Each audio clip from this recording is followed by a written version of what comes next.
The British colonial government set out to eliminate Delhi's cobras. They ended up creating more cobras than had ever existed in the city's history. This is not a story about incompetence. The administrators were intelligent, well-meaning, and economically literate. Their plan was logical. Their reasoning was sound. And yet the city they were trying to protect wound up drowning in snakes because of a single question they never thought to ask. That question is so obvious in hindsight that it has haunted economists, policymakers, and governments ever since. To understand the scale of the problem, you need to understand the Indian cobra, Naja naja. A single bite delivers between 170 and 250 milligrams of venom directly into the bloodstream. Without antivenom, an adult can be dead within hours. In colonial India, there was no antivenom. There were no antivenoms anywhere. Across the subcontinent, snakebite killed somewhere between 10,000 and 20,000 people every single year. A quiet, relentless massacre that colonial health records could barely keep up with. In Delhi specifically, cobras lived inside walls, coiled beneath market stalls, and slid through the floors of homes. The British had inherited a city that was partly theirs and partly serpent. Lieutenant Governor Sir John Lawrence was not a cruel man. He was, by all colonial accounts, a reformer, someone who genuinely believed British administration could improve life in India. The Cobra bounty was, to his mind, an application of basic economics. Create an incentive. Watch rational people respond to it. The problem solves itself. He set the bounty at a fixed rate per dead cobra. The snake had to be brought in, documented, and paid for on the spot. Colonial offices across Delhi became impromptu snake collection points. In the first weeks, the program looked like a triumph. Dead cobras flooded in at a rate that exceeded even the most optimistic projections. The lieutenant governor had every reason to feel proud. What he could not see was what was happening in the city's back alleys. Somewhere in Delhi, perhaps in a basement beneath a spice merchant's house, perhaps in a shed on the edge of a farming village, someone had a realization. Hunting wild cobras is dangerous. Cobras are fast, aggressive, and do not want to be caught. But cobras are also animals. Animals can be bred. And if the government was paying for dead cobras, there was absolutely nothing in the colonial order specifying that the cobras had to have been born in the wild. Within months of the bounty's announcement, makeshift snake farms began to appear across Delhi and its outskirts. Enterprising residents constructed crude enclosures, wooden boxes, clay pots, earthen pits, and began breeding cobras with deliberate, systematic efficiency. The bounty payments were steady, generous, and completely risk-free. The snake farms of Delhi were a masterpiece of rational economics.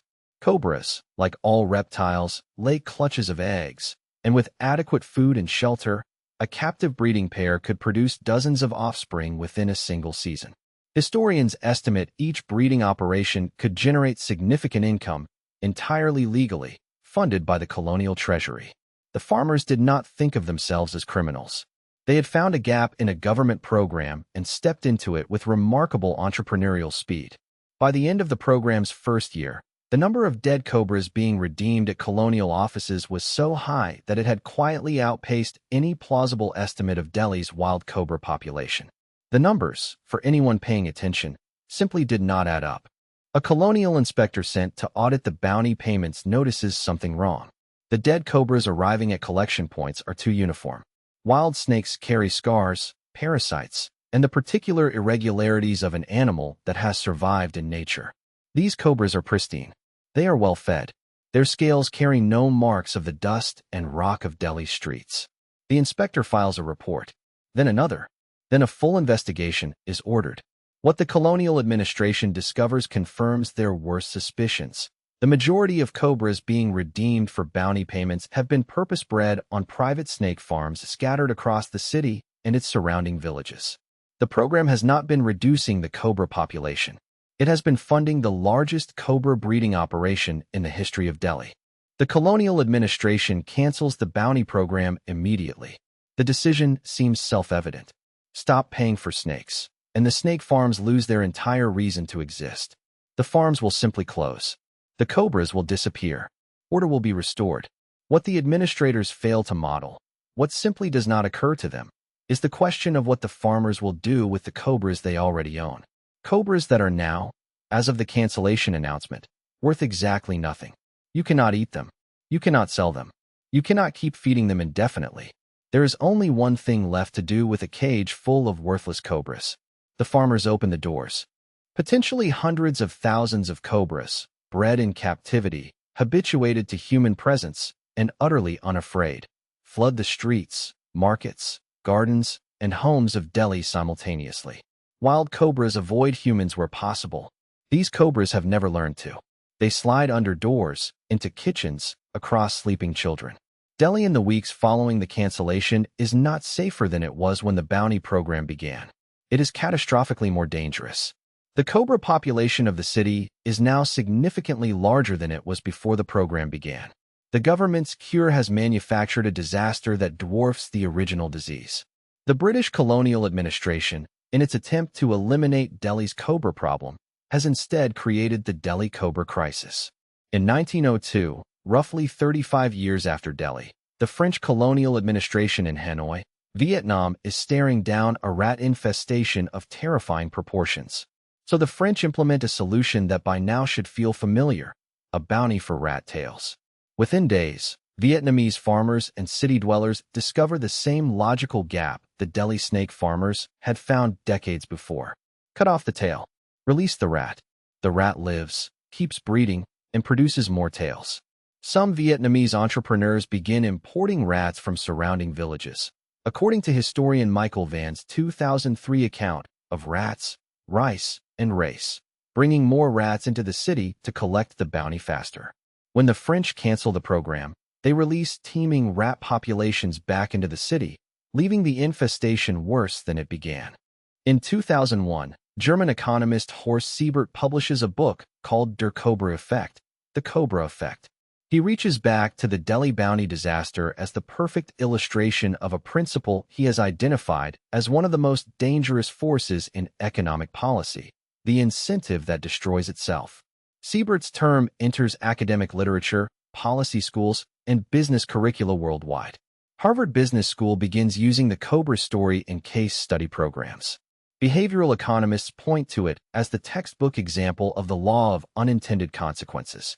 The snake farmers of Delhi, long dead, never named, never charged with any crime, become immortal in the lexicon of economics. The Cobra effect is not confined to colonial administrators. The Soviet Union sets factory production quotas and measures success by weight. Factory managers immediately begin producing nails so large and heavy they are useless, because a single giant nail meets the weight quota as efficiently as 100 functional ones. American Prohibition, enacted in 1920 to reduce alcohol-related crime and societal decay, creates a power vacuum that organized crime fills with extraordinary speed. Within years, organized crime networks generate vast fortunes, an infrastructure of violence and corruption far more dangerous than any saloon the temperance movement had ever shuttered. Every bounty has a breeder. Every quota has a workaround. Behavioral economists studying the Cobra effect trace its root cause to a cognitive error called narrow framing, the human tendency to model only first-order consequences. The colonial administrator looked at the system and saw dead cobra equals payment equals fewer cobras. He stopped there. He never asked the second-order question: what will the most resourceful members of a hungry, economically desperate population do in response to this payment structure? The answer was obvious. In hindsight, it is always obvious in hindsight. The Cobra farmers were not irrational. They were not even dishonest, strictly speaking. They responded with perfect logic to the incentive they were given. The British government designed a machine. The people of Delhi used it exactly as designed. India is still the snakebite capital of the world.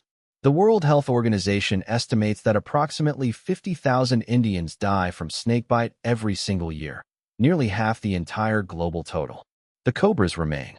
The problem the 1860s bounty was designed to solve has outlasted the British Empire, 2 world wars, the partition of the subcontinent, and the entire 20th century. The bounty program is a footnote in economic history. The deaths it was meant to prevent continue at scale. And what the Cobra farmers of Delhi could not have known, what none of them lived to see, was that their underground breeding pens would one day be taught in university classrooms on 6 continents as a cautionary tale about the gap between good intentions and second-order effects. The lesson of the Cobra effect is not that governments are incompetent or that incentives are dangerous. The lesson is far more unsettling than that. The Cobra farmers of Delhi were not criminals. They were not cheating the system. They were doing exactly what the system asked of them, maximizing their response to the incentive they had been given. The architects of the disaster were not in the snake pits. They were in the office with the mahogany desk, certain they had thought of everything. The Cobras always multiply. The bounty always finds a breeder. And the only way to break the pattern is to ask, before you set any incentive in motion, what will the most creative, most rational, most desperate person in this system do in response? History's Hidden Chapters publishes new stories like this every week. If this one changed how you see the world, subscribe, because the past is full of moments when someone was absolutely certain they had the answer.